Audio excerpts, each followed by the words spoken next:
everyone, welcome back to our channel. We're the Dawnties. My name's Rochelle. I'm your favorite Donna. And today we're going to share with you our top 3 favorite books that we read in the month of May. So every month we like to share with you guys the top 3 books that we read in that month, just so you can get an idea of what we like, what we recommend. And then if you guys have any recommendations for us, definitely let us know. We're always looking for good books to read. So this month was a little bit crazy because you were on vacation. So you didn't get to read as much, I'm assuming.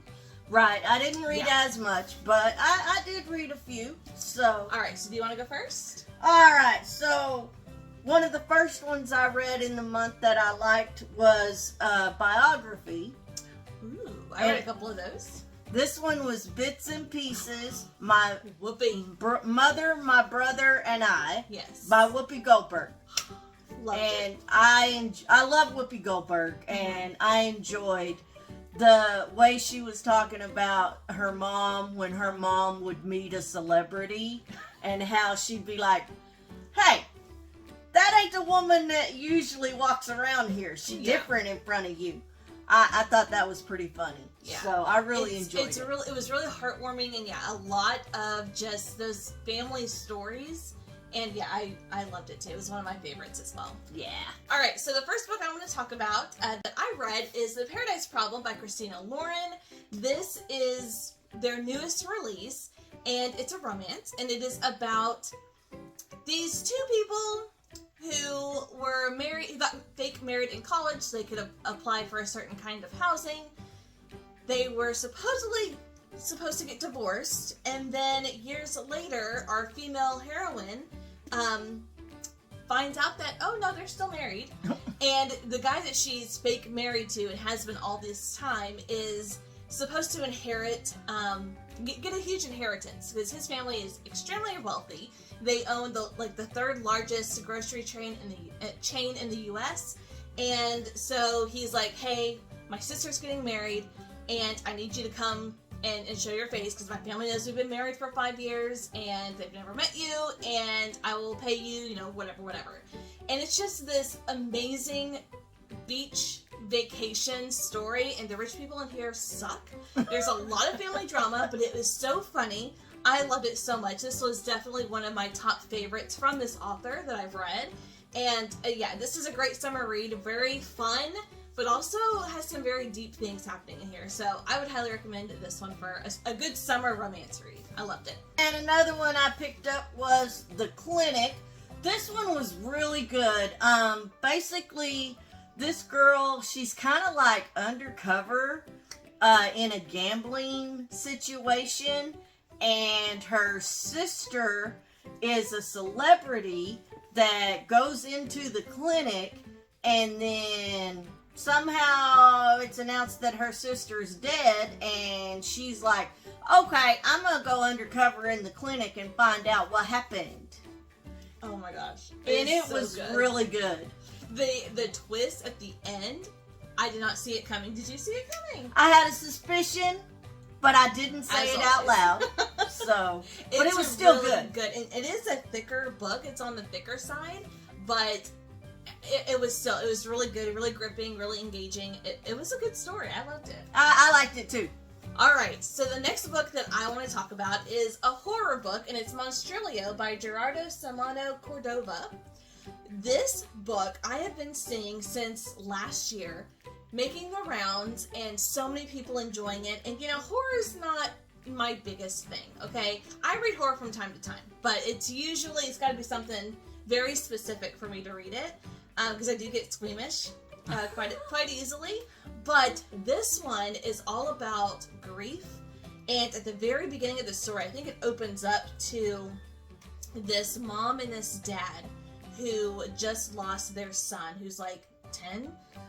He just passed away, and of course, they're grieving with that. Well, the mom ends up taking a piece of his lung and nurtures this piece of lung, and it grows into this monster. So we're following this family, the situation, and how everyone is interacting with this monster that's growing, and that's almost like it's a part of her son, but it's not her son. And just seeing throughout the years how this evolves and what occurs This was creepy. It was sad. And it was very horrifying at times, but I really enjoyed this one, and I can understand why so many people who read this are loving it. It's very different. And grief horror is not something that I read a lot of, so this was something kind of new in that subgenre of horror, but I really enjoyed it. And look at that monster. He's creepy. So my last one is Keep Your Friends Close by Lucinda Berry. Ooh. And I've read a lot of Lucinda Berry, and I really like them. Most of them are available on Kindle. Yeah. Unlimited. Yeah. So, and I believe this one was as well. And it's about basically a bunch of rich moms that have like this Mommy and Me group. Okay. And one night they decide that they're going to have a mom-only party. And while they're in the middle of this mom-only party, one of the moms ends up dead in the swimming pool.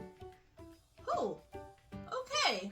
And you're finding out what happened, what led up to this, and this one had some twists that I did not see coming. Ooh. So I think I've only read one or two by Lucinda Berry, but you read her quite often. I do, because I read a lot of Kindle Unlimited. Yeah. And I really enjoy Lucinda Berry, and this one was a really good one too. It had some good twists in it. Okay, I'm gonna have to check that one out. Sounds interesting. I love rich people drama. Rich people drama's the best. Alright, so the last book that it just blew me away, and I was kind of iffy going into it, and I would categorize it as more like a psychological thriller, literary fiction thriller. It's very hard to describe, but it is My Husband by Maud Ventura. This is a translated book, and this one has also been making its rounds, and I've seen a lot of people pick it up and just raving about this. And so the premise is we're following this woman who is obsessed with her husband, and in the book she actually says on a couple of different occasions that she could survive if something happened to her children. She could not survive if something happened to her husband. That's how obsessed she is with him. And so we're following her through, I believe it's only a week's time. And it's a very short book. It's like 250 pages. It's very short, very quick read. And you're following them through 1 week of time. And during this time, you are seeing her put her husband to the test and does all of these mental tests on him to see if he is as obsessed with her as she is with him. Oh, you should never do that. And no, you should never do that. It goes wild. It goes crazy. And what really solidified this as my favorite book that I read this month is that epilogue, because it changes everything. You get a completely new insight on what is actually happening throughout the story, and it was like genius. I loved it so much. And yeah, you're just following this lady and hearing her crazy thoughts and her interactions with her husband, with her kids, with her friends, and seeing her put her husband through these little tiny tests that he doesn't notice because they're so small and so minute. But they mean so much to her. So much to her. So, see, you should never, ever test your partner like that. I will say, there is a whole conversation about if I was a fruit, what fruit would I be? And he apparently chose the wrong one. And it's a huge deal. See, you can't win. You can't. Your spouse cannot win if you put them to a test like that. So don't even try testing me, because I would fail. But I love you and I ain't going nowhere. It was so good, and I am telling you, if this sounds at all interesting, if you like psychological thrillers, if you like crazy, quirky thoughts and being inside a main character who has those crazy tendencies, this was a wild ride, and you don't notice it until you get to the end of the book, like just how wild and how interesting it is, because it sounds very boring. You're following a woman for a week of her life testing her husband, but boy, it is so good.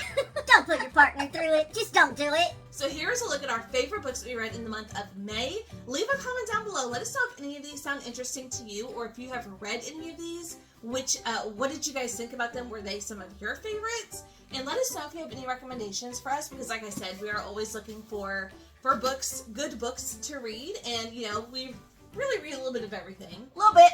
So definitely let us know all of that below. But that's gonna do it for us today. Thank you guys so much for watching, and we'll see you in our next video. Bye.